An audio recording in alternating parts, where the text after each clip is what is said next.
E aí, na semana que vem, a gente vai ter mais uma aula, mas a minha intenção já é colocar para vocês como se fosse um roteiro de estudo na próxima semana, tá bom?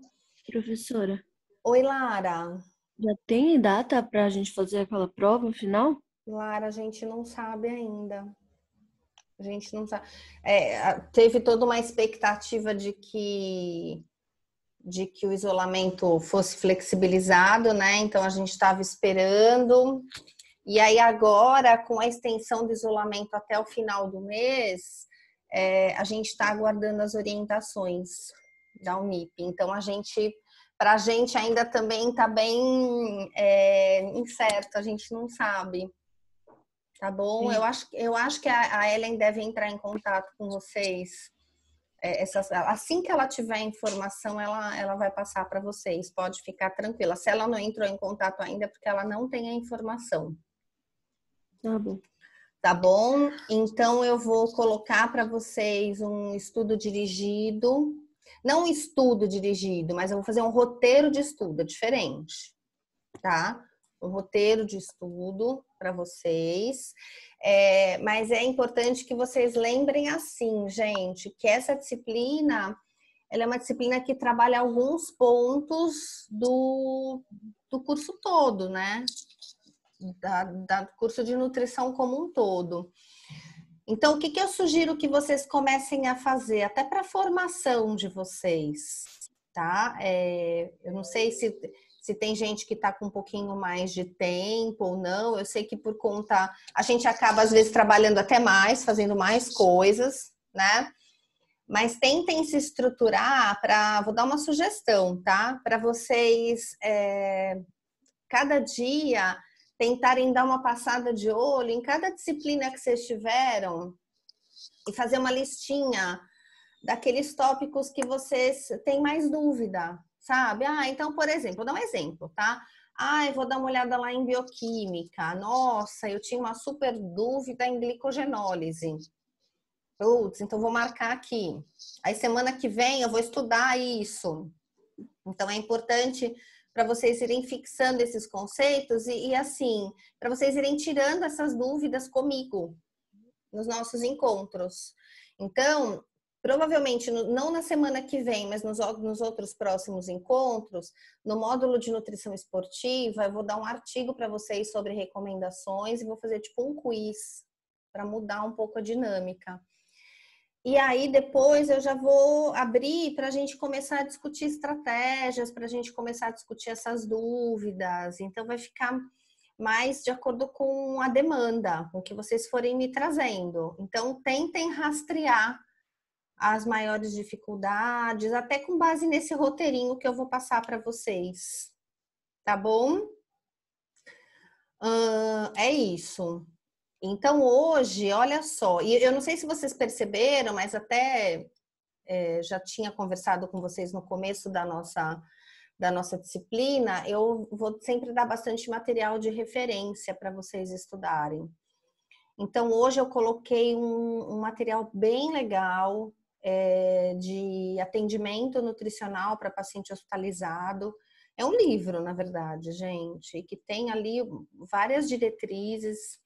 Eu acho que vale a pena vocês darem uma olhada no material. Nem tudo que eu coloco a gente vai conseguir, a gente vai falar especificamente e obrigatoriamente, mas são materiais complementares que vão contribuir com a formação de vocês, tá?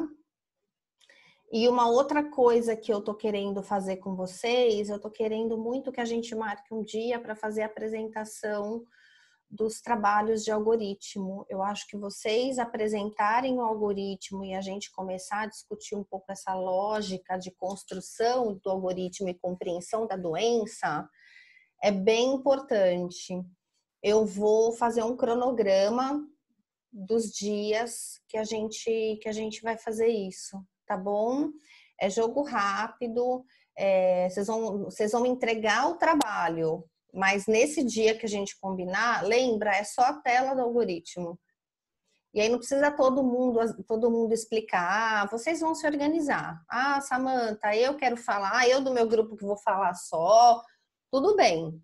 E aí explica em 10 minutos, porque aí a gente consegue usar o tempo da aula para todo mundo falar, né?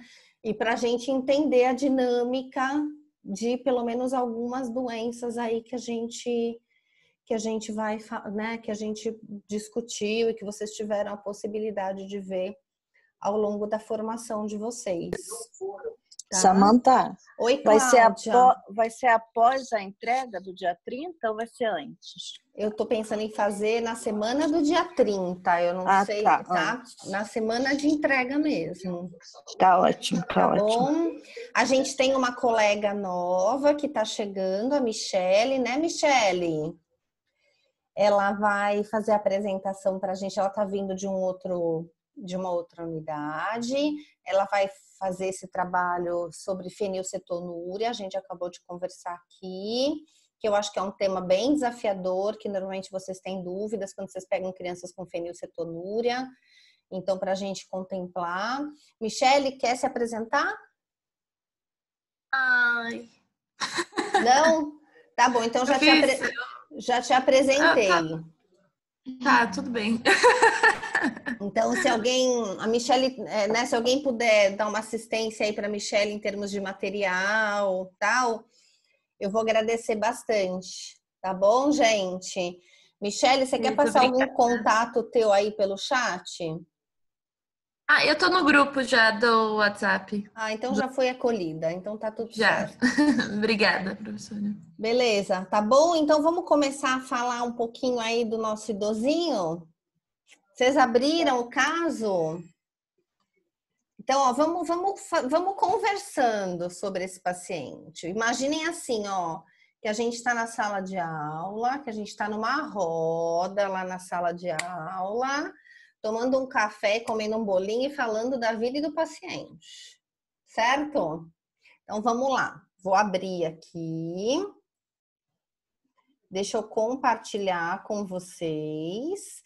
Esse caso é um caso... Oi, quem chamou aí? Cecília. Oi, Cecília. Samantha, eu dei uma olhadinha no caso do idoso e o meu trabalho é sobre o idoso. É o Inflammaging o teu trabalho? Isso. Legal.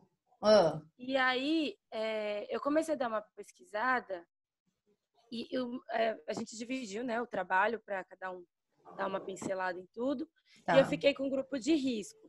Só que, quando eu começo a procurar o grupo de risco, aparece a imunossenescência, as interleucinas. A minha dúvida é, eu preciso colocar do grupo de risco, eu coloco só as doenças específicas e explico o que altera no organismo do idoso que leva ao grupo de risco, ou eu preciso explicar tudo sobre as interleucinas? Não precisa explicar a cascata de sinalização de nada. Senão você então, vai fazer um livro de fisiologia. Então, porque eu pesquisei tanta coisa e aí eu fico, gente, o que eu coloco agora? Porque é muita informação. Não, mas é importante, Cecília, que você tenha claro isso, que deve ter entrado as citocinas pró-inflamatórias, NF-kappa-beta. Não foi? Eu fiz tipo um gráfico aonde cada uma entra e qual doenças que se dissemina por aí. E assim, que deu muita coisa. Aí eu fiquei, gente, o que eu coloco agora? Porque eu sei que é grupo de risco. Isso. Mas eu coloco só as doenças e o que tal leucina faz, que desenvolve isso. Você não precisa nem... coloca quais são as peças-chave. Então, TNF-alfa, interleucina... 6, coloca as peças-chave, porque é decorrente de um processo de inflamação característico da idade, né? Sim, essas duas são as principais, que aparecem em todos. Foca aí. Não, então tá bom. Foca aí. Tá bom? Obrigada. Nada. Se você conseguir dar uma linkadinha delas com a via da mTOR, legal. Tá bom? Tá bom. Então tá bom. Nada. Vamos lá, meninas. Então a gente vai começar a nossa discussão. Compartilhei, tá todo mundo vendo? Vão me falando, tá? E assim, gente, é uma discussão de caso. Se vocês quiserem falar alguma coisa, eu pensei diferente e tal, é isso que vai fazer com que seja produtivo, tá? Então, olha só, vamos lá. A gente tem aí um idoso de 82 anos. Então, nesse processo de envelhecimento, de senescência, é importante a gente ter claro, né, que para a gente, enquanto país em desenvolvimento, o idoso ele é classificado a partir de 60 anos. Né? Países desenvolvidos, a gente tem como base o indivíduo com mais de 65. Então, um idoso com 82 anos, ele é um idoso que já traz de forma bem importante as principais alterações fisiológicas e de composição corporal da idade, né? Que a gente pode apontar, são várias, mas algumas delas, como uma perda progressiva de massa muscular, e essa perda progressiva de massa muscular muitas vezes é um fator limitante em termos de autonomia desse idoso, né? Ele vai perdendo a autonomia, vai perdendo a sua capacidade de mobilização, a sua independência, e isso tem impactos psicológicos bem importantes. A gente tem alterações fisiológicas do ponto de vista de mastigação e que se estendem ao longo de todo o trato digestivo e que estão diretamente relacionadas à redução de biodisponibilidade dos nutrientes, motivo pelo qual a gente tem alguns nutrientes que são chaves para essa faixa etária específica, que são vitamina D, cálcio, proteína, vitamina B12, né? Que são nutrientes que a gente tem que ter uma grande atenção. Vitamina B12, alguém arrisca o porquê? A B12, ela está associada a uma série de coisas, né? Além de anemias, né? Eles ingerem menos carne. Também fica, mas também tem menos, como é que se fala? Estômago, né? Onde fica fora. A gente tem Não. A gente e tem também para a própria capacidade de raciocínio do idoso, a B12 é importante, porque ela age na parte neurológica também, né? Isso mesmo, Angélica. Então, assim, o que acontece? A gente tem como... Estamos olhando de uma forma simples, tá? Mas, assim, a B12, ela tem como principal alimento fonte os proteicos de origem animal, as carnes, as vísceras, né? Ave, peixe, enfim. E aí, esse tipo de alimento para o idoso, muitas vezes a gente percebe uma redução drástica do ponto de vista de consumo, por vários aspectos. Primeiro, por uma questão de mastigação, tem uma perda de dente, às vezes a prótese não ajusta muito bem, né? A gente tem isso. A gente tem um outro problema que está relacionado a consumo alimentar como um todo, né? Que às vezes é a questão de depressão maior, tristeza, o idoso sozinho, que não tem ânimo nem motivação para preparar o seu alimento, esse é um dos fatores. Mas a gente precisa pensar também que o idoso ele tem uma sensação de saciedade precoce e mais persistente. Então isso leva a uma redução de forma muito importante do consumo alimentar dele. E isso tem uma via de regulação central, mas tem também uma questão gástrica. Ele tem uma menor efetividade na produção de ácido clorídrico. Então, naturalmente, se a gente for pensar que eu preciso da integridade de pH gástrico para iniciar a ativação de enzimogênio e digestão de proteína, e ele tem uma diminuição dessa produção de ácido clorídrico, a gente tem uma maior dificuldade para digerir as proteínas, né? Fica mais lentificado. E uma outra coisa que está muito relacionada a essa hipocloridria é também a menor ativação do fator intrínseco, que é determinante para a absorção de B12. Então, a gente tem alguns fatores que a gente está pontuando e que, assim, são inerentes do processo de envelhecimento. Claro que a forma com que essas alterações elas vão acontecer, elas são altamente variáveis, mas elas existem. tá? Então, quando eu recebo uma idosa de 82 anos no hospital, no ambulatório, seja lá onde for, eu preciso ter muito claro que esses processos, eles estão presentes. A intensidade com que eles acontecem, eu vou saber à medida que eu for construindo aí a minha anamnese, tá? Então, gênero feminino, ela é solteira, aposentada. E aí, aí a gente tem alguns fatores emocionais bem pesados, né? Ela tem 3 filhos desempregados. Então, provavelmente, ela é arrimo de família, com 82 anos. Então, ela reside em casa própria, com famílias, filho, nora, neto, enfim. Ela é costureira, né? E ela é analfabeta. Então, assim, um contexto social muito complexo. E quando a gente vê isso, quando a gente atende uma paciente assim, normalmente a gente tem que pensar que a gente está numa UBS, né? Uma unidade básica de saúde. Então, qual que é a primeira questão que eu tenho que pensar aí? Eu tenho algum programa de apoio, algum programa social, né? E aí vem a história da saúde pública que eu possa encaminhar essa paciente? A gente tem algum programa para idoso? Tem o programa de atenção ao idoso, o PAI, né? Isso, então a gente tem o programa de atenção ao idoso que dá um pouco do suporte, né? Financeiro que ele precisa, um pouco do suporte social, emocional. Então a gente precisa pensar, opa, eu preciso tentar dar um suporte para ele financeiramente também, porque se eu não tenho recurso financeiro, eu não como, eu não tenho tranquilidade e sanidade mental, tá? Então, primeira questão, programa de assistência. Pronto, rastreei, vou fazer o encaminhamento pelas vias formais ali, políticas, né? Disciplina de políticas, vai lá para um braço da disciplina de política. Aí o que acontece? Além de tudo isso, ela tem uma redução de acuidade visual. Então, justamente por essa redução de acuidade visual, ela não consegue trabalhar com costura, gente, né? Como é que dá para uma pessoa que tem redução de acuidade visual costurar? Quando a gente vê essa questão de redução de acuidade visual, vocês têm... Isso levanta a bola para algum questionamento ou não? O que vocês acham? Vitamina A.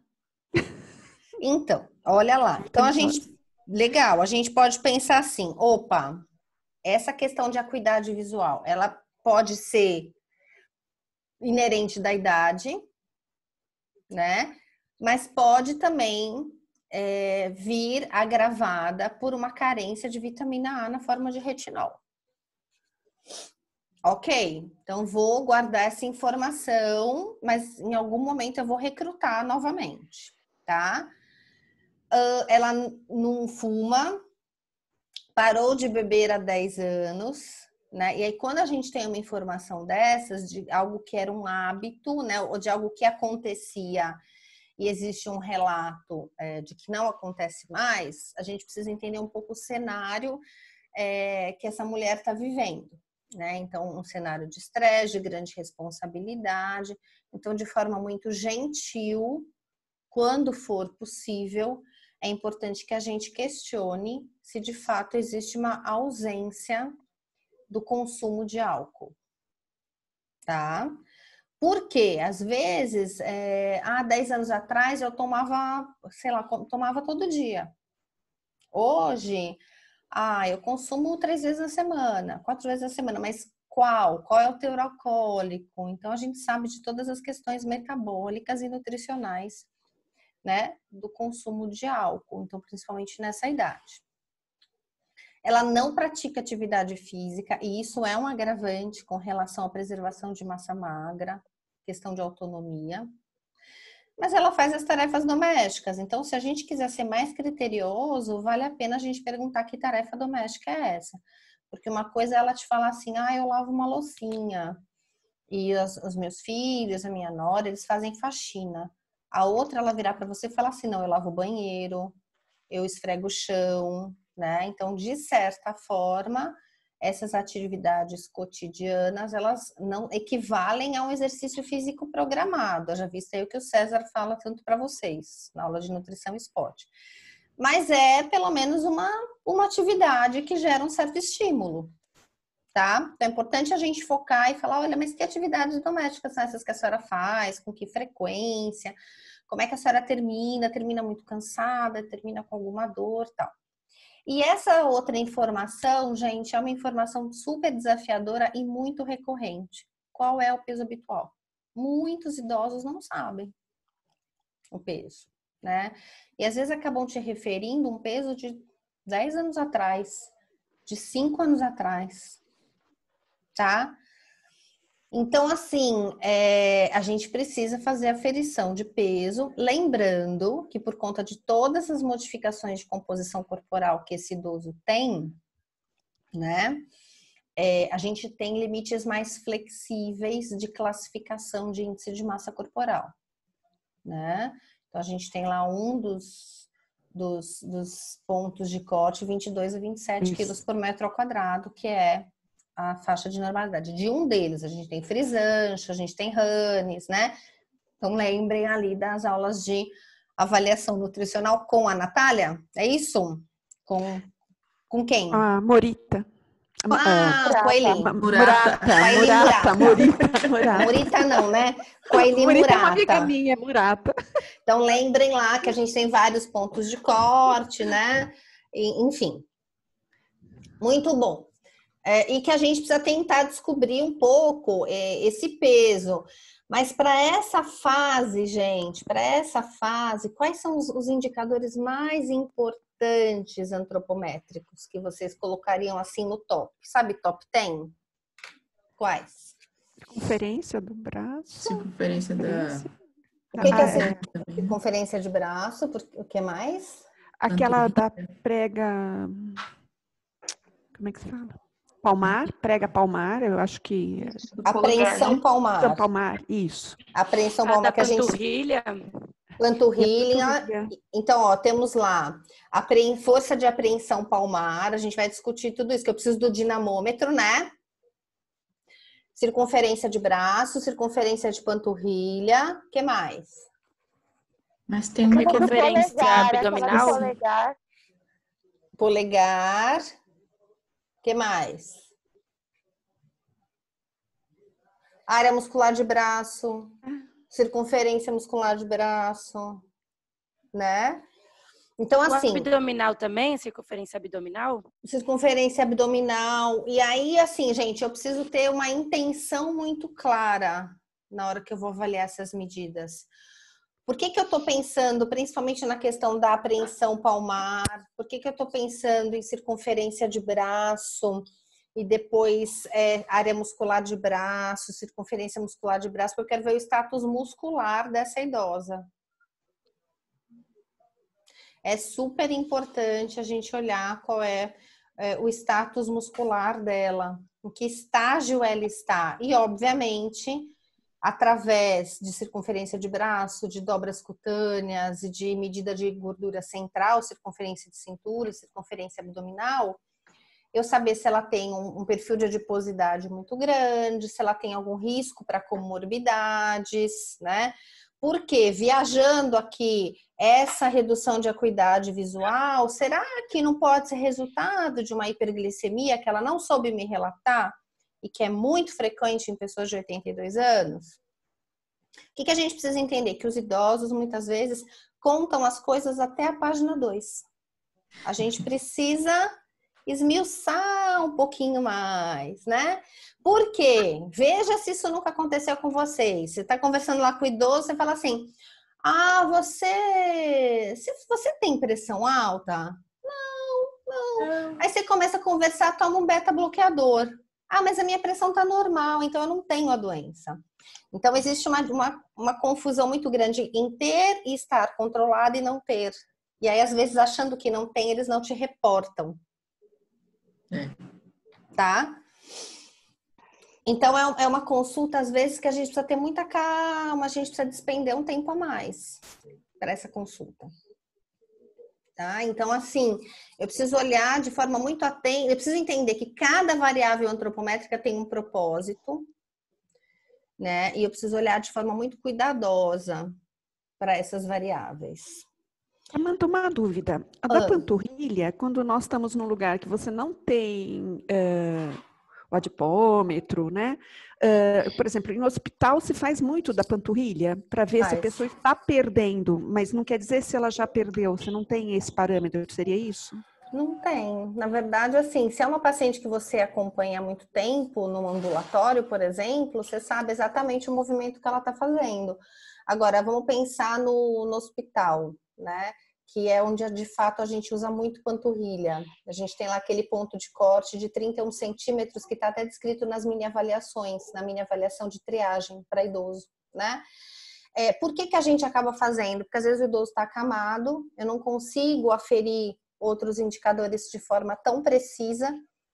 E a circunferência de panturrilha é muito fácil de ser aferida nesse contexto, né? Então, mas o que eu vou saber? Eu vou saber nesse momento como ele tá, porque eu nunca tive o registro dessa medida antes. Então, eu vou medir, se tiver abaixo de 31, o que eu sei? Que ele tem uma depressão proteica. Agora, Samanta, mas isso pode ser constitucional? Ele pode estar com essa medida há 5 anos? Pode. Eu não tenho como saber isso. Eu vou ter que olhar a partir do diagnóstico que eu tive naquele momento. Certo. Tá bom? Então, olha só, que uma outra questão importante, né? Ela refere perda ponderal. Então, assim, é sempre importante a gente focar, né, no detalhamento dessa perda ponderal, né? Ela não sabe te dizer o peso habitual, mas a gente fala, mas a senhora está percebendo que a senhora mantém sempre o seu peso ou o seu peso está diminuindo? Ah, o meu peso está diminuindo. Tá, mas a senhora quer? Porque lembra quando vocês avaliavam lá o indicador de velocidade de perda de peso? Eu tenho uma questão aí que é crucial na análise desse movimento de peso, que é o seguinte: essa perda de peso, ela é desejada? Ela é voluntária ou ela é involuntária? E é aí que vem a minha noção de risco, né? Porque uma coisa é eu virar para você e falar assim, eu tô perdendo peso, eu tô fazendo dieta, eu tô fazendo um programa de emagrecimento. Então, isso é intencional. A outra é eu virar e falar assim, olha, eu tô perdendo peso, mas eu não fiz nada para isso acontecer, eu não sei o que aconteceu, mas eu tô reduzindo o meu peso. Isso, ainda mais nesse contexto, para um idoso, tem que ser olhado com muito cuidado. Com muito cuidado, tá? Então, a gente tem que olhar qual é a velocidade dessa perda de peso, classificar. Então, aí a gente precisa trabalhar com o idoso, tem um viés grande que é o viés da memória, né? Então, quando a gente trabalha com classificação de velocidade de perda de peso, se vocês lembrarem as referências, a gente sempre tem uma noção de tempo. Em 1 mês, em 3 meses... Lembrem lá das contas. Se não me engano, a referência é o Carvalho. Então, quer ver? Ó, deixa eu abrir aqui na aula de avaliação nutricional que eu tenho. Espera aí só um minutinho. Que eu vou puxar aqui a minha aula de avaliação nutricional. A gente teve bem pouco para idoso. Ó, isso aqui é super importante. Quer ver, gente? Foi só uma passada. Ó, então vamos lá. Vamos dar uma olhada aqui nessa variável. Deixa eu compartilhar com vocês. Estão olhando aí? Chegou? Sim. Sim. Sim. Ó. Sim. Velocidade de perda de peso. Espera aí que eu vou achar. Aqui.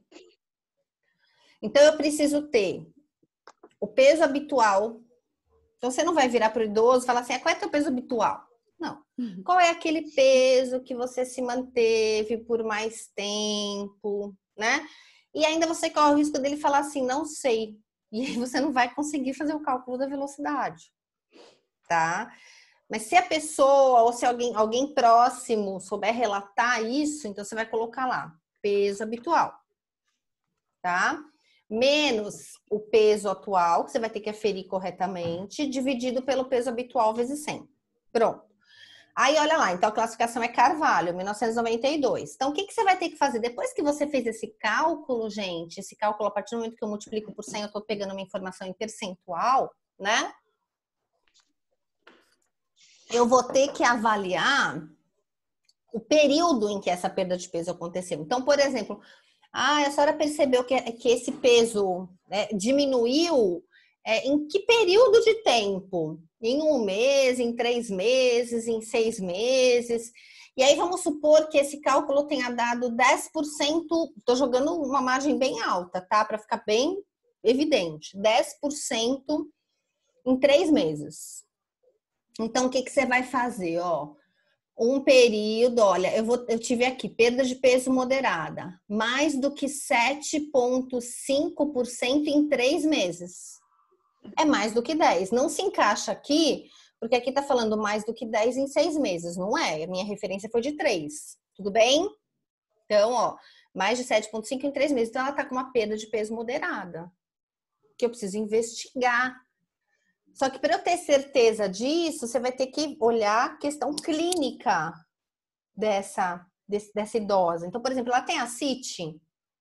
Por quê? Porque às vezes ela é uma paciente hepatopata, às vezes ela é uma paciente renal, né? E que tem uma flutuação de peso gigantesca, gente. Por quê? Por conta de edema.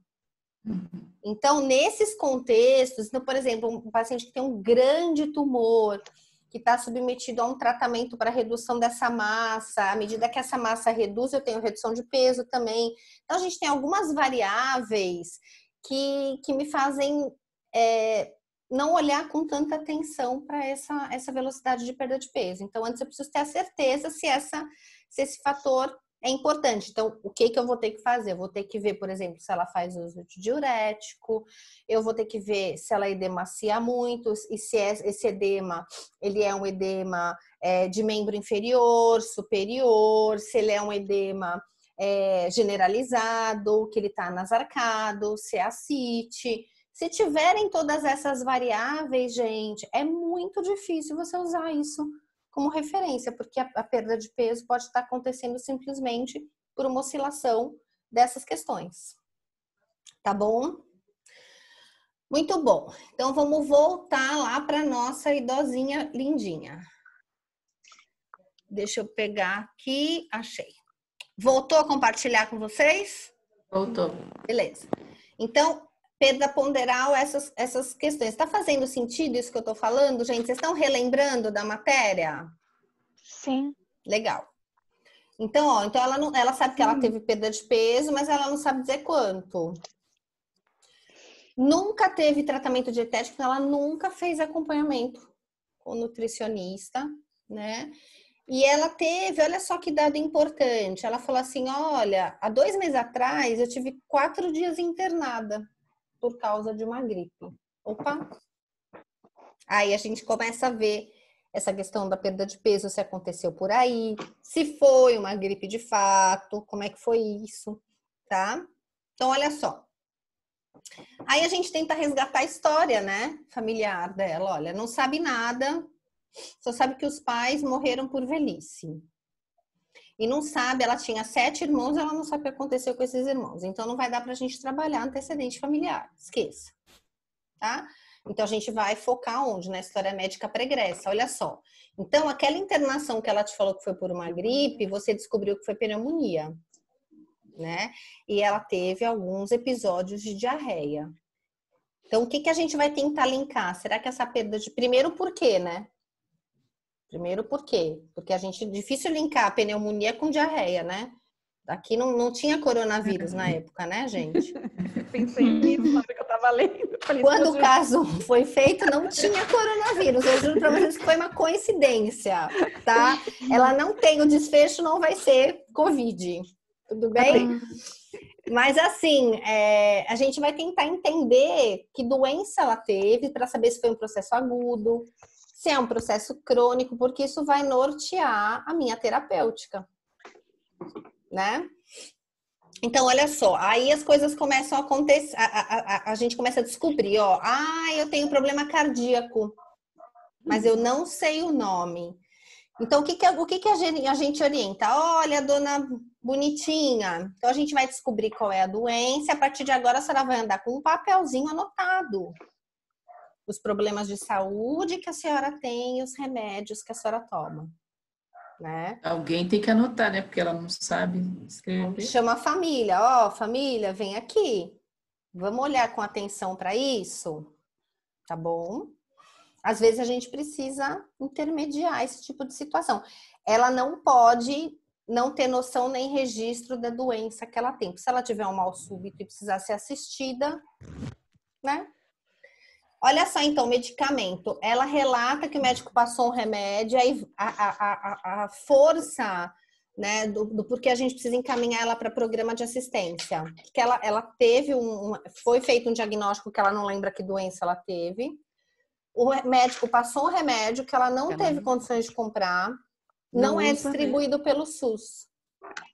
E ela usa um calmante. Então, ela precisa de uma reavaliação, gente. Ela precisa ser encaminhada para um cardiologista.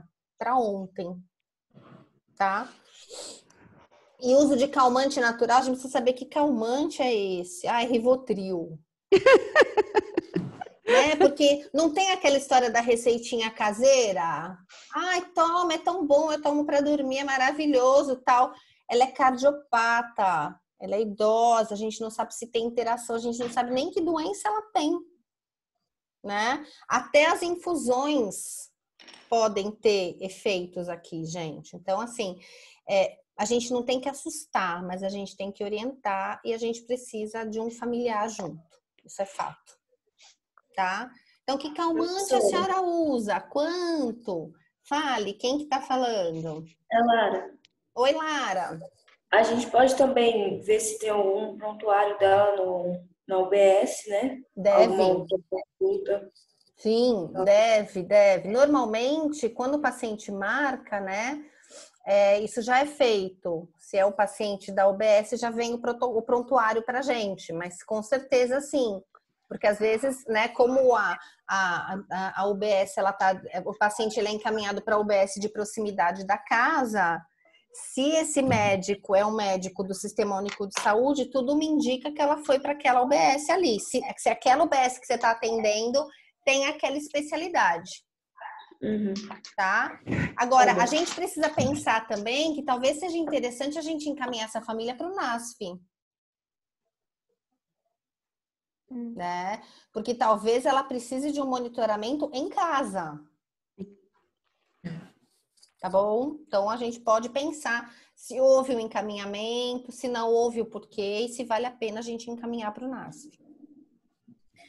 Então, semiologia, ela vira para você, então você fala, o que a senhora sente, né? Claro que você vai dar aquela olhada, edema, aspecto de pele, unha, cabelo, tudo isso, né? Lembrem lá de avaliação nutricional, especificamente semiologia.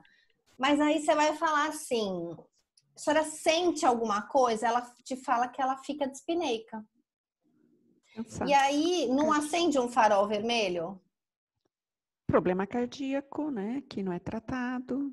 Isso. Então, como é que tá esse coração? Né? Então, olha só, a mede os esforços. E aí você faz o link, gente. Mas a senhora me contou que a senhora fazia tarefa de casa, a senhora fica cansada, aí a gente consegue, a gente vai detalhando, a senhora mora em ladeira? Consegue subir a ladeira? Tem que parar no meio? Consegue subir escada? Claro que eu preciso lembrar que eu tô falando com uma senhora de 82 anos. Né? Então, assim, vocês percebem que numa conversa, por isso que tem que ter muita tranquilidade e a gente tem que ter muita técnica para ir extraindo essas informações, você já descobriu que ela teve internação, que ela é uma cardiopata, que ela tem sintomas importantes relacionados a essa cardiopatia e que o mais importante de tudo, ela não está tratando essa cardiopatia. Tá? Aí você continua olhando ali, olha quantos indicadores semiológicos importantes, gente. Então, abdômen plano,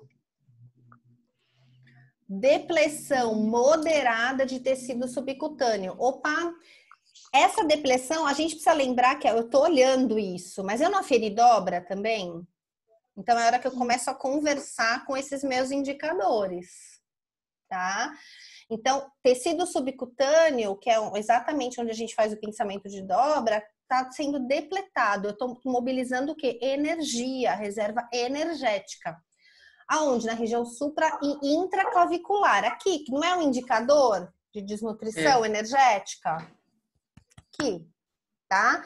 No deltoide, no acrômio, na região do bíceps, tríceps, né? Na região do adutor do polegar, que acho que foi a Cláudia que falou, né? Que é um sinal ali quando eu começo a ter mobilização e perda desse tônus e dessa densidade do músculo adutor do polegar, isso é um indicador de perda de massa muscular, né?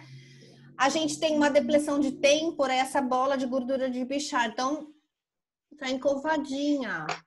São sinais que podem me remeter a uma desnutrição energética e do adutor proteica. Então, do ponto de vista de construção de diagnóstico, olhando o sinal clínico, eu já estou pensando o quê? Que ela tem uma desnutrição energético-proteica. Faz sentido? Faz. Tá? Os cabelinhos estão frágeis, ralos. Isso pode ser, claro, por uma questão de idade, mas isso pode ser por desidratação, isso pode ser por desnutrição proteica, isso pode ser por carência de vitamina A, por carência de zinco, por carência de selênio. Unhas frágeis, turgor, elasticidade cutânea reduzida, então que são manifestações de desidratação. Ela tá com xerose. O que é xerose? Vocês lembram? Secura na pele, pode ser desidratação, pele seca, pode ser desidratação. Isso, desidratação. Olhos com xeroftalmia e lábios ressecados. E vitamina A. Né? Edêntula. Edêntula. O que é edêntula? Olha lá, temos uma... Essa é sacanagem, vou deixar eles responderem. O que é edêntula, Angélica? Me fale. Posso ter chance? Fala. Ajuda os universitários. O que é isso? Vai, vou pedir ajuda para os universitários, vai. Né, gente? Então, assim, ela tem uma perda importante de dentes, né? Que vai dificultar a mastigação. Para mim era tão óbvio. Desculpa. Né, gente? No comprometimento de dentes, edêntula. Não é isso, Angélica? Exatamente. Tá bom? E aí a gente tem que ver se usa prótese, se não usa. Às vezes usa prótese, mas emagreceu tanto que a prótese tá folgada, tá machucando. E aí acaba tirando a prótese e aí fica, né, com poucos dentes, às vezes nenhum dente, e não consegue mastigar. Que tristeza. Tá bom? Língua, palato e gengiva sem alterações. Não tem disfagia, então engole bem. Não tem dor para deglutir, que é odinofagia. E não tem nada em trato gastrointestinal. Náusea, vômito, pirose, nada disso. Mas o apetite reduzido, né? Ok. Então, olha só. A família refere que o paciente tem apresentado dificuldade de memória. B12 aí também ajuda. Então, B12, processo de envelhecimento, carboidrato, vitamina E, que é super importante para a integridade de membrana, né? Aí vamos ver intestino, olha só. É claro que ela não vai te falar que ela tá no número 3 da escala de Bristol, né? Você pode mostrar a foto, ou ela pode, de acordo com o que ela te contar, você pode colocar ali no grau que mais se aproxima. Mas a gente pergunta a frequência, se tem dor, se tem sangramento na evacuação, porque ela teve um histórico de diarreia, que vale a pena a gente olhar para isso com atenção. E ela tá numa escala 3 de Bristol. Eu coloquei a fotinho aqui para vocês, ó, da escala de Bristol. Tá tudo tá bom. Normal, gente. Normal.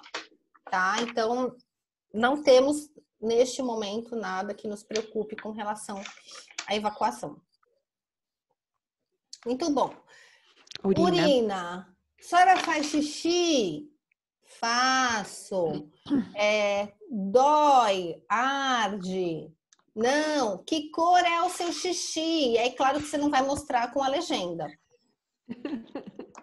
Né? Senão você vai tendenciar a resposta. Então, normalmente as pessoas têm uma tendência a falar assim, quando eu acordo tá no 6. Tudo bem, porque é natural, quando você acorda tá mais amarelinho. Mas à medida que o dia vai evoluindo, que você vai se hidratando, como é que ele fica? E aí ela contou pra gente que ela tá no 6, ó lá, desidratado. Então, confirma todas aquelas manifestações de xerose, aspecto de cabelo. Vocês percebem, gente, que à medida que a conversa vai evoluindo, a gente vai tendo mais dados para conseguir construir o meu diagnóstico nutricional e a minha conduta? Tá bom? O abdômen não tem alteração à palpação, mas a gente percebe que tem baixa reserva gordurosa. Então, a Cecília tinha comentado lá da importância de fazer medida de tendência central, de fato, mas aqui provavelmente ela tá bem fininha. Olha lá, baixa reserva de gordura na região abdominal, tá? Então, olha só, gente, aí a gente começa a ver alguns outros instrumentos que podem auxiliar, que a gente pode utilizar para colaborarem com a construção não do meu diagnóstico nutricional, mas para eu entender um pouco qual a condição de saúde desse indivíduo. A gente tem várias escalas, né? Se vocês quiserem conhecer mais sobre essas escalas, tem lá no livro da Luciana Rossi, que eu indiquei para vocês, das novas perspectivas de avaliação nutricional.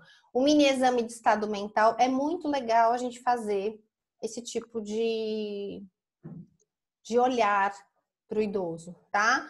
Depressão geriátrica, essas escalas não são escalas diagnósticas, elas são escalas de rastreamento. Você vai identificar comportamento de risco, a gente não pode fazer diagnóstico, né?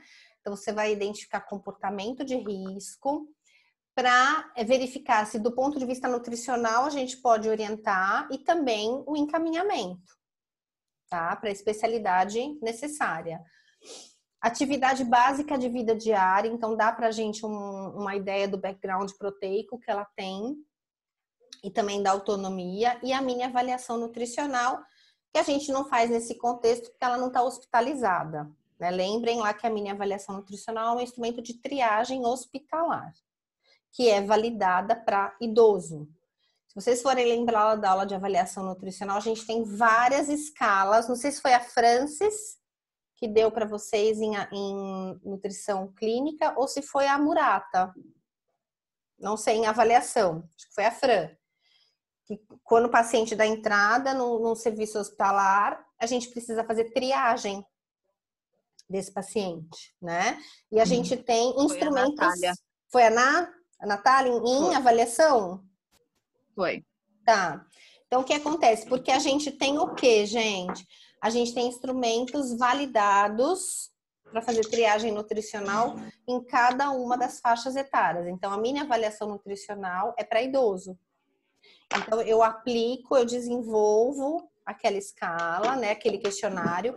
Não precisa ser nutricionista, mas precisa ser treinado, porque eu preciso colher as informações de forma precisa, sem ser tendencioso, tá? Sem ser tendencioso.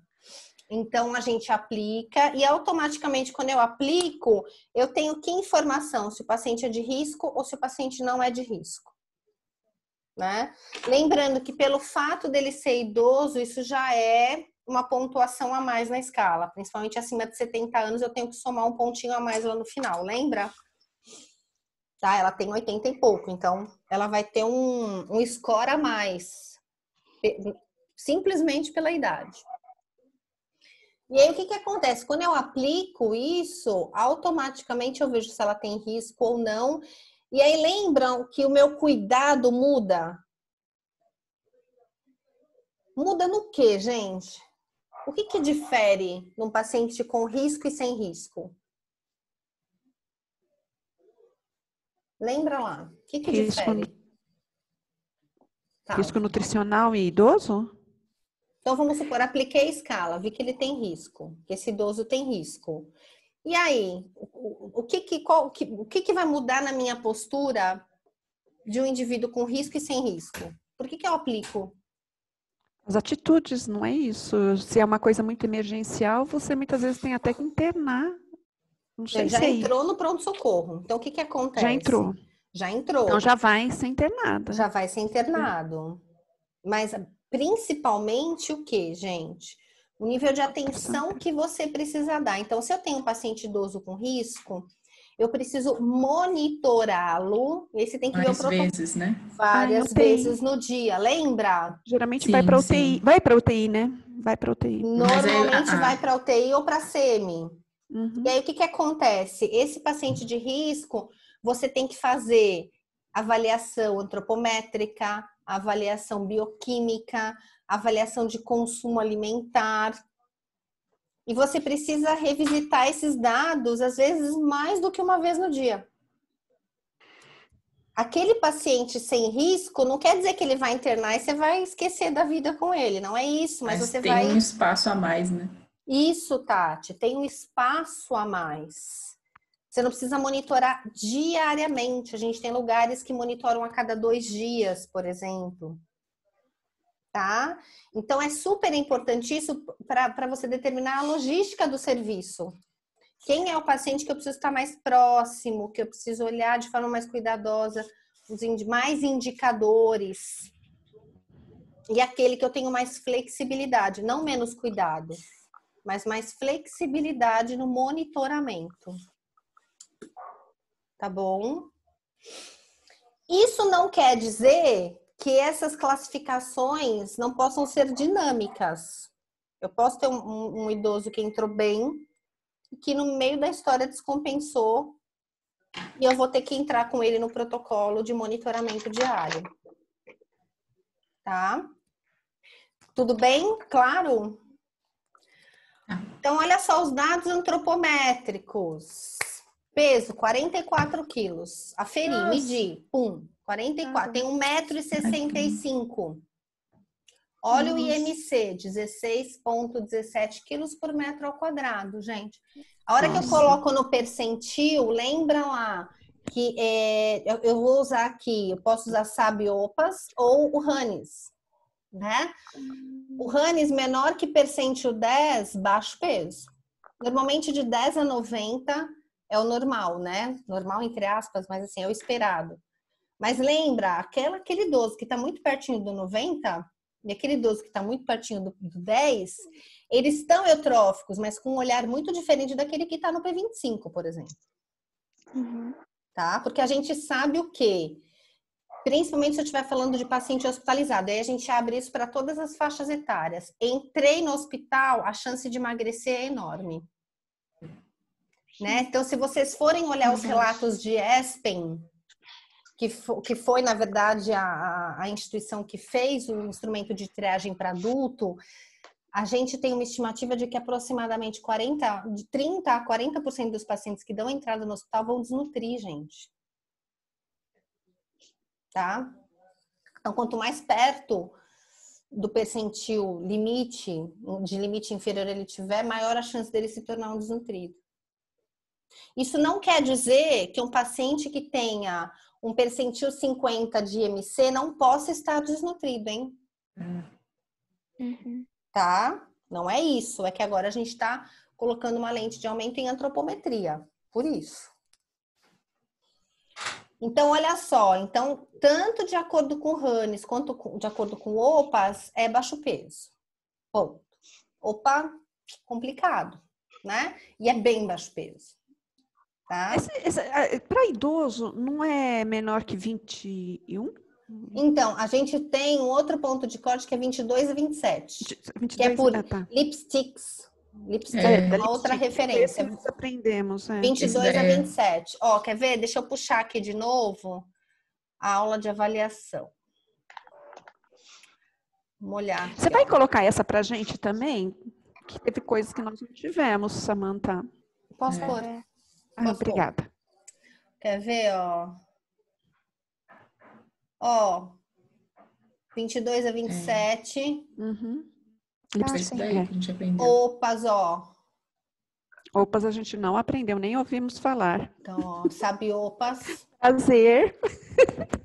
E a gente tem Hannes, que é de P10 a P90. Eu ponho para vocês, tá bom? Vamos lá. Agora, continuando aqui. É legal porque a gente vai construindo, né, gente, a informação. A gente vai ficando mais claro À medida que a gente vai olhando os dados desse idoso. Voltou a compartilhar? Voltou. Sim. Então, eu tenho aqui esses dados. Aí, vamos lá. Dobra cutânea do tríceps. Pensei. Um cuidado adicional quando a gente fala de dobra para idoso, hein, gente? Sobra de pele. É um desafio, né? Porque às vezes a gente vai tendo ali uma perda grande de pele que muitas vezes entra como dobra. Então, quando a gente fala de idoso, a gente tem quase que uma certeza quando a gente faz a aferição de dobra, que a gente vai superestimar a medida. Vai vir pele junto. É difícil, né? É. Então, assim, às vezes você tá medindo um lugar que você sabe que você tá vendo que tem muita pele. E a textura da pele é diferente em termos de tônus, né? É. Sim. Você pode até aferir essa medida, gente, mas a forma com que você vai olhar para isso é diferente. Tá? É diferente. Então, eu fiz tríceps, ó, menor que P5. Depressão. Circunferência de braço entre P5 e P10. Circunferência muscular de braço tá normal, ó. E área muscular de braço tá normal. Samantha, Oi. tira uma dúvida. Tiro. Quando a gente verifica e vê a pele, a gente diminui um pouquinho? Não, ou coloca o que foi medido lá. Coloca o que foi medido, mas no teu olhar, na hora de você colocar peso para as tuas variáveis, aquela que você sentiu que tem pele, você não vai olhar com tanto rigor. Tá? Tá certo, obrigada. Nada. Olha lá, circunferência de cintura. Lembra lá na minha semiologia que tinha pouquinha reserva? Sim. Faz sentido, ó, 69 centímetros de cintura, magrinha. E ela não é tão miúda, ela tem 1,65 m, se não me engano. Tá bem. É isso. Também tá baixo, né? Né? Ó, circunferência de panturrilha 22, gente. É muito baixo. Nossa. Então, assim, por mais que ela tenha uma constituição emagrecida, ela está desnutrida. Ela está desnutrida. Tá bom? Aí, o que acontece? Aí você fala assim... Aí, agora, vamos complicar um pouquinho. Vamos complicar um pouquinho, tá? Aí você fala, Samantha, mas que coisa, né? Circunferência muscular de braço e área muscular do braço estão normais. E ela tá com uma circunferência de panturrilha tão pequenininha. Qual dessas medidas você acha que tem maior chance de erro? Do braço. É pro braço. O todo histórico dela. O braço. Por quê? O excesso de pele? Isso. Concordo. Eu tô falando que a dobra cutânea é 3. Tá baixa, mas ela pode estar até menor. E eu tô jogando isso aqui na minha equação, ó. Tá? E aí tem uma outra questão, gente. Ela não é costureira? Sim. Ela não trabalha com braço? Sim. Então, será que de certa forma... Sempre trabalhou muito, né? Eu não preservei um pouco? Tá? Sim. Então, a gente também tem que pensar nisso. Tá? Muito bem. Então, diagnóstico nutricional parcial, desnutrição energético-proteica. Tá claro por quê? Sim. Aí eu vou pro bioquímico. Olha lá, colesterol total 99.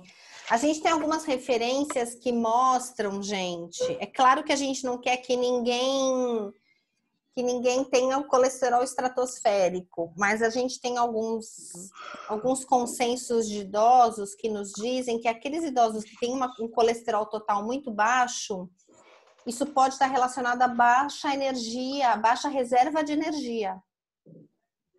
Lembra lá no fígado que eu faço a minha biossíntese de colesterol acontece a partir da reserva de triacilglicerol que eu tenho, não é?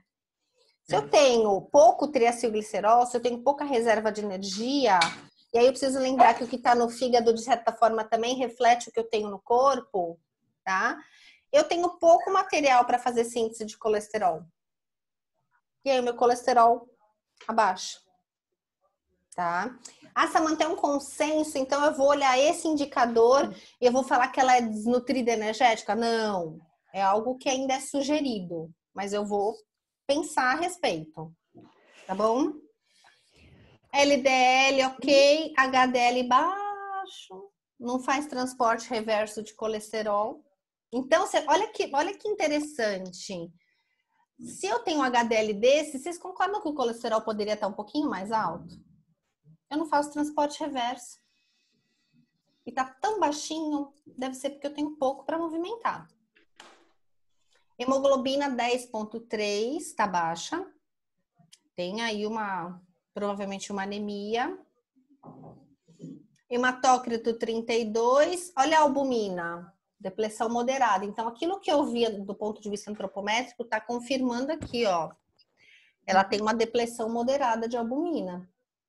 E quando eu olho contagem total de linfócito, que também é um indicador para a gente avaliar grau de depressão proteica, ó, depressão moderada. Então, ela tem uma depressão proteica moderada. Então, do ponto de vista bioquímico, o que eu consigo ver? Que ela tem uma desnutrição proteica. Se você quiser colocar intensidade aqui, cabe um moderado. Tá? A partir do inquérito alimentar, observou-se que a paciente apresenta dieta hipocalórica, hipoproteica, hipoglicídica e hipolipídica. Tudo que era esperado mesmo, né, gente? Sim. Apresenta baixo fracionamento e dieta super monótona. Agora a gente tem que entender o porquê. Se é porque ela... dinheiro. Falta de dinheiro, quem é que prepara, se tá todo mundo encostado nessa mulher ou se todo mundo ajuda. Se ela, além de cuidar da casa, tem que cozinhar.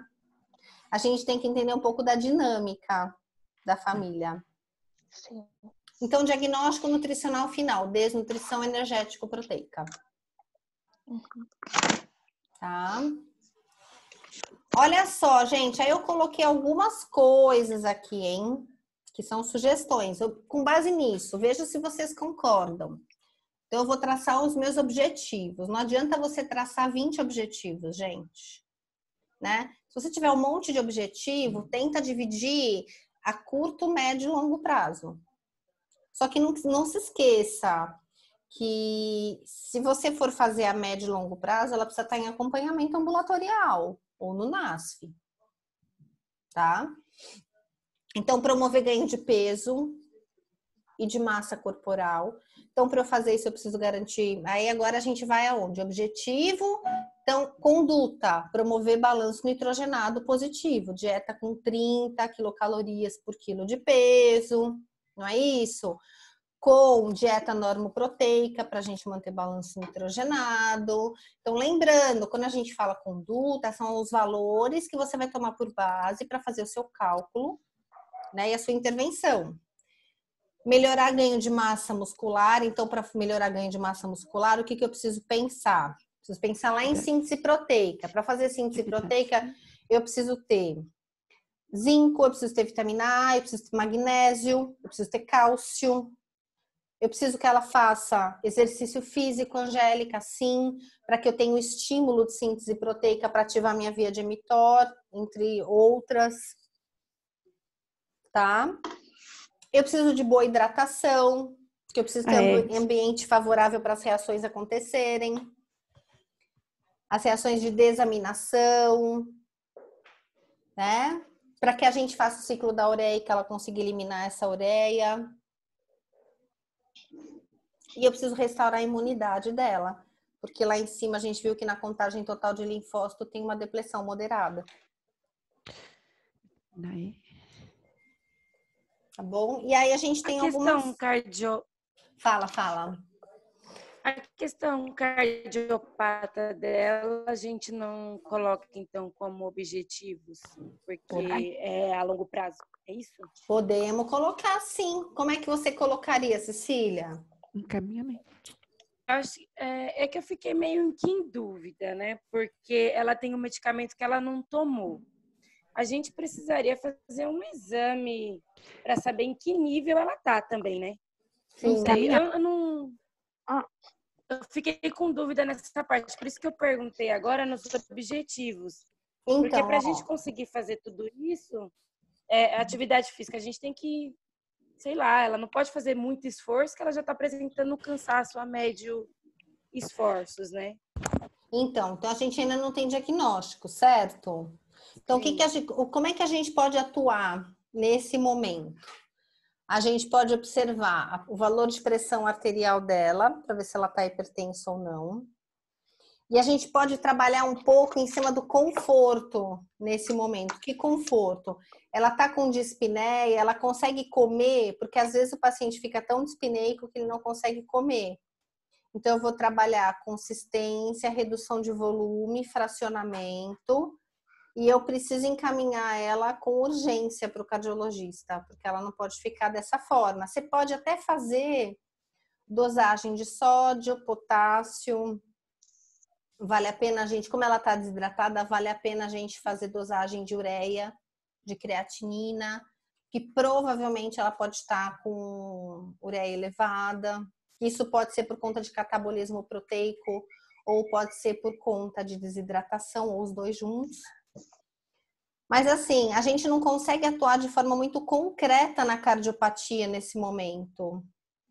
Você consegue mexer muito mais na questão das condutas. Então, esse fracionamento, mudança de consistência, fazer dosagem de eletrólitos. E pedir que assim que ela tenha um diagnóstico, que ela retorne. Tá bom? Tá bom. Que realmente surgiu a dúvida. Claro. Tudo isso, né, é importante. Super. Mas... Super. E a questão cardiopata, né? Porque ela tá com problema de esquecimento. Vai que ela esquece que ela tem esse problema no coração, vai querer, vou correr hoje. Por isso que a gente tem que anotar. E ela vai fazer exercício, né? Quer dizer, só que ela vai ter que fazer exercício depois da liberação médica. Antes ela vai ter que fazer uma avaliação do médico, tá? Então ela provavelmente vai ter que fazer um mapa, sei lá, se né, enfim, a UBS tiver um mapa, se tiver como fazer mapa, vai fazer algum exame, vai fazer uma esteira, um exame de esforço, para poder verificar até onde ela pode ir. Uhum. Tá bom? Então, a gente, do ponto de vista cardiovascular, concordo com você, é super importante, mas até a gente saber o que a gente vai trabalhar muito mais na questão das queixas e não especificamente na doença. Tá bom? Samantha. Oi, fale, Suzana. Ela também teve um problema pulmonar, não foi? Teve. Uma pneumonia. Isso, então, foi uma coisa recente, né? 2 meses. Então, a gente também não sabe até que ponto está totalmente tratada, né? Sim. Essa doença. Então, seria importante saber como que está essa recuperação dela para levar em consideração o coeficiente respiratório da alimentação? Super, mas eu te digo que isso, provavelmente, dessa forma ambulatorial que as coisas estão caminhando, você não mudaria balanceamento de nada, não, para diminuir produção de CO2, nada disso. Tá? Mas é importante reavaliar se ela está completamente recuperada, sim. Até para a gente saber se esse desconforto que ela tem é algum resquício da pneumonia ou se está exclusivamente relacionado à cardiopatia. Então, mais um motivo para ela ser encaminhada para o médico quanto antes. Sim. Tá bom? Mas foi muito legal essa tua observação. Agora, por exemplo, se você tem um paciente internado que está super descompensado, um paciente, por exemplo, com doença pulmonar obstrutiva crônica, enfisema, aí é um outro cenário que muitas vezes a gente até faz uma dieta hipoglicídica para diminuir a liberação de CO2. Tá? E melhorar o quociente respiratório. Tá bom? Tá bom. Olha só.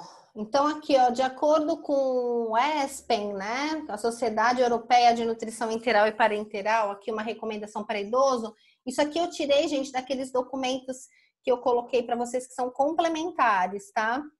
É muito importante vocês ficarem antenados nas recomendações de ESPEN e ASPEN, principalmente quando você trabalha com paciente crítico e paciente hospitalizado.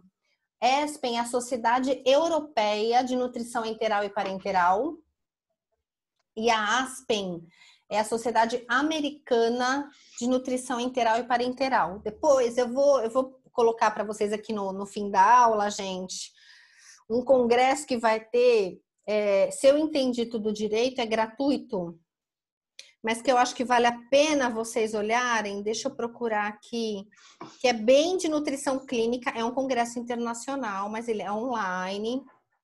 Quer ver? Vou passar o link para vocês.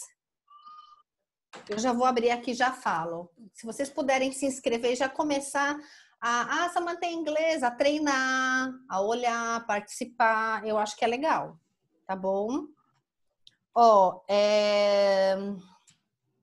Nutrition Live Online.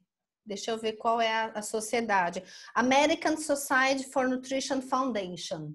É um congresso super legal. Vou passar o link para vocês no final da nossa aula, para vocês, né, quem tiver interesse, se inscrever, que é bem voltado para isso mesmo, tá? Terapia nutricional, paciente crítico, paciente hospitalizado, é legal. Então, olha só. Então, eu coloquei algumas recomendações de acordo com o ESPEN. Avaliar a necessidade de oferecer suplemento oral. E aí, mais um motivo para ela ser direcionada para o NASF ou para o Programa de Apoio ao Idoso, né? Porque provavelmente ela não vai ter condições de comprar, então isso tem que ser fornecido. Então, assim, caso ela não consiga receber a recomendação calórica, ou às vezes é até uma forma de facilitar e de otimizar, né, gente? Que ela consiga. Às vezes ela tem uma necessidade calórica que para ela tem que fazer um número de refeições muito alto, que não é viável. Quando você condensa isso num suplemento, facilita muito. Então, avaliar, né? Vocês lembram quando que a gente começa a pensar na utilização de suplemento? Menor que 60%, né, ingestão? Quando é ingestão. Perfeito. Então, a gente vai ter que avaliar necessidade e consumo. Se tiver menor do que 60%, você não vai nem ter que avaliar, você já vai entrar com suplemento. Tá bom? Dieta hiperproteica, né? E aí, se você efetivamente for escolher suplemento, tem que ser um suplemento que contextualize uma dieta hiperproteica. Esse suplemento, ele tem que ter mais do que 20% do valor calórico total proveniente de proteína ou uma relação de 1,5 quilocalorias por grama de peso corporal. Lembra que a minha relação de peso aqui não é o peso atual, hein? Vou programar peso. Ó, a gente tem telespectador aqui, ó. Ah, mas que linda! Que Oi? fofa. Aparece, Bia. Oi, Bia! Tá aprendendo tudo aí? Então, olha só, gente, cálculo do peso recomendado. Então, eu vou pegar o peso recomendado, aí acho que até fiz aqui uma recomendação, gente, ó. Eu coloquei para IMC 18, para ela chegar em IMC 18, 49 quilos. Então, o que eu vou fazer? 49 vezes 30, né? Então, vamos fazer a conta aqui, ó. 49 vezes 30, 1.470, 1.500 calorias. Tá? E aí, 1,5 vezes 49, eu preciso ter 73 gramas e meia de proteína para ficar em 1,5. Carboidrato normo, se atentar à fibra, né? A recomendação é 20 a 30, mas observar ali como é que ela se sente com isso. Olha os nutrientes em destaque: cálcio, vitamina D, B12, B3 e ferro.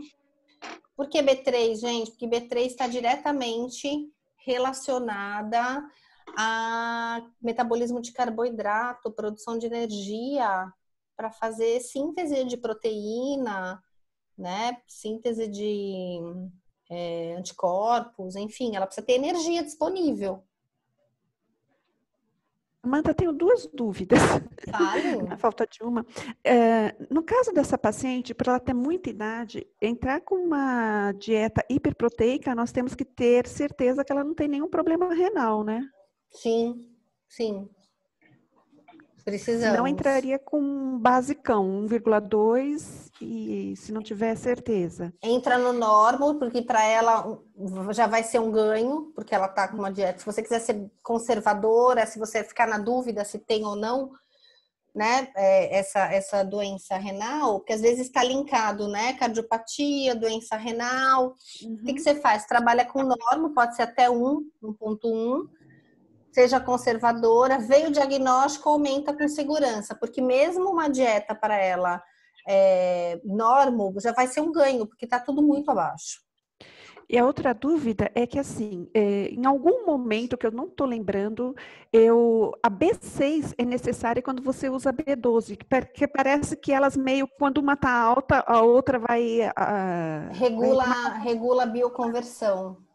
É isso mesmo? Que eu não tô... É isso mesmo, Angélica, perfeito. O que faz a gente ter uma atenção aí para B6 também, né? Tá bom, obrigada. Tá bom? E a gente tem que olhar consistência. Oi, Suzana. Vitamina A também não seria necessário para ela? Também. Vamos colocar aí vitamina A. Zinco, né? Por causa da idade, falta de paladar. Gente, tudo, ó. É muita coisa, você lê, coitada. Aí você vai priorizando, tá? Mas o zinco é importante para a imunidade e para a síntese proteica, né? E a vitamina A, ela já tem manifestações de uma provável carência. Muito bem colocado. Então, aí a gente começa a estruturar o cardápio dela. Ficou claro até aqui, gente? Essa suplementação é só de proteína. Essas vitaminas seria comida mesmo. Então, essa suplementação, Cecília, a gente não tá falando de módulo, não. Você vai usar, tipo, aqueles suplementos que a gente encontra até em farmácia, Nutren, Ensure, sabe? Que tenham uma característica hiperproteica. Entendi. Agora, esses nutrientes são os nutrientes que você vai olhar de uma forma geral na dieta, não só no suplemento. A gente precisa atender, não é acima da recomendação, mas eu preciso atender o valor de AI ou de RDA desses nutrientes na minha dieta prescrita, não exclusivamente no suplemento, na dieta como um todo.